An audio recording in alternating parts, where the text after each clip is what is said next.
Yes, people, miracles do happen. Folks, welcome to another video. This is Fernando, and I couldn't be happier. I just found a knife that I thought I'd lost forever. My ZT-0630, this beauty that you see here. I was just checking the video. About a year ago, I did a video about how I lost this knife.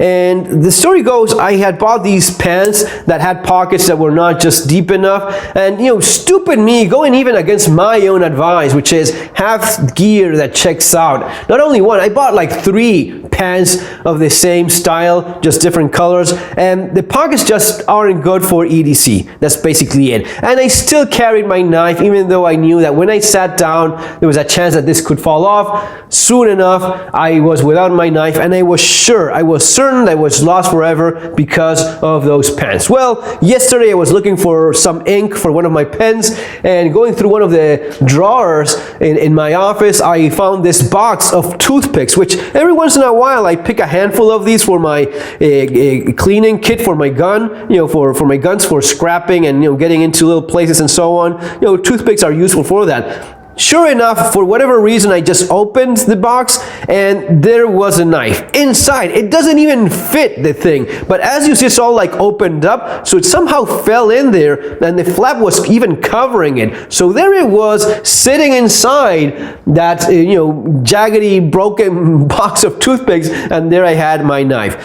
You know, just, you know, same thing as always. You know, follow your own advice, your common sense. Don't have things that don't work well for you, even if it's brand new. If pants are not good for your EDC, just, you know, not fitting well, just go with something else. Not worth losing it. And man, these things are not cheap. ZT knives keep going up in price, and especially when they're discontinued. I looked into buying the same one again, and it was like, I don't know, what is it, $400 for a used one, if you find it, even more. And people buy like custom scales and whatnot, so they become these collector items, which just goes, you know, out of the price range that I'm happy enough paying for. I had forgotten how solid this thing feels in hand and why I loved it so much. Anyway, super happy to be back with it. When I lost it, I looked into buying other things, yet at the same time, the feeling of, man, I don't want to lose another expensive knife. So I did buy this one,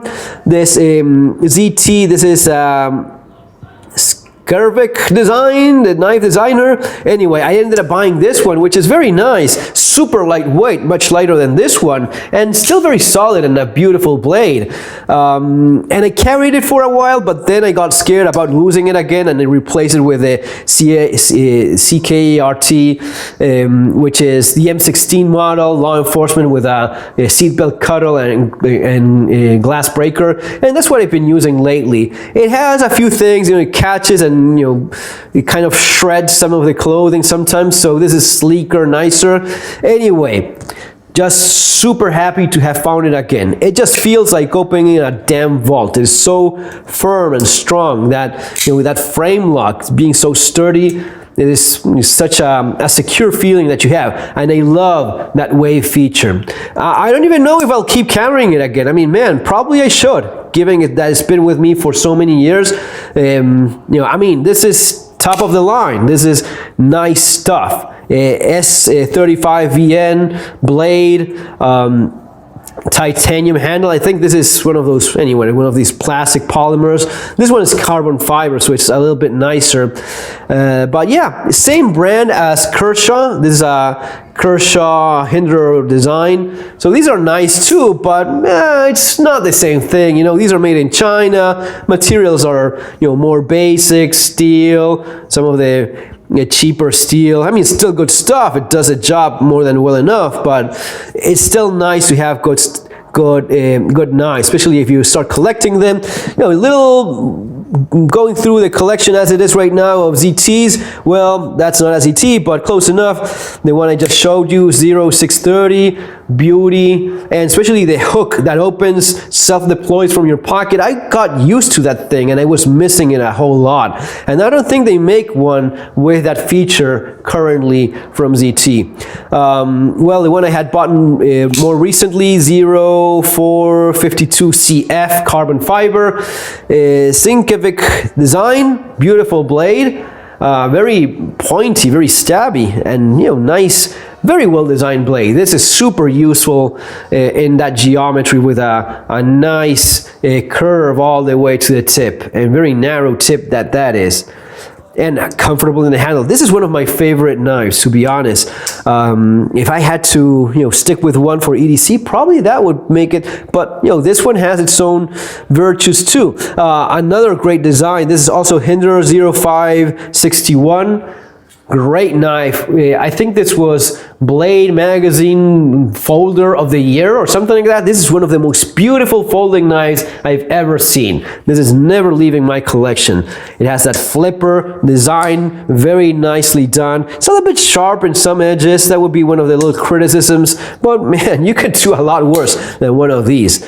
It opens with such security, and it's just butter smooth. The action is great. This one, another classic that is far, it's long gone, discontinued. Hinder Design 0550. Another super sturdy knife. The only thing is that this one has that frame lock that hasn't got a steel insert, so it just goes titanium versus steel, and that is super sturdy, very secure. Maybe too much, because titanium against steel, when there's a lot of contact there, it kind of tends to stick. So it sticks a lot to that steel, and that's not a big issue, not a problem. You could just get like a little coin or something and just opening it up again. The chances of you wearing it down to a point where it needs replacement, not so much. I think the bigger issue was, yeah, they can get a little bit hard. Now, on the other hand, I feel that it's very secure too, something that just stays in place so nicely. But super tanky, strong blade there, strong folder. One of my favorite, no doubt. See what I mean? There, it's already getting like sticky. It's sticky in that in that position. Yeah, you kind of have to pry it open again if you put a little bit of force in there. If not, in general, it just opens fine. But one of those things that have been worked on over the years. Another great design, the ZT0200 Ken Onion design. Beautifully designed blade. At its time, it was one of the most sought after, one of the favorite knives in the tactical community. People like this one a lot, and I do as well. It has a great, comfortable grip. Beautiful blade. Anyway, ZT does make some nice knives. Some designs you like more than others, at least that's how it goes for me. Liner lock, yeah, super strong. It hasn't got a problem. At least most liner locks that I know that I have handled, even smaller, thinner ones like the one in my Leatherman, they're still very sturdy. If it's well done, well designed, well executed, good materials, shouldn't be an issue. Anyway, guys, it's gonna be all for now. I just want to share the good news because I'm super happy about that. If you're interested in EDC stuff and that sort of stuff regarding preparedness, I covered quite a bit of that in Street Survival Skills. Chapters dedicated to EDC, how you go about that, even clothes. So it's kind of funny that this is the stuff I do, and yet I made a mistake going against my own advice, going with clothes that just were not suited for the stuff I was carrying. Anyway, you have the book, Street Survival Skills, Surviving the Economic Collapse, both of these available in Amazon, following those links there below. Take care. See you next time. Bye-bye.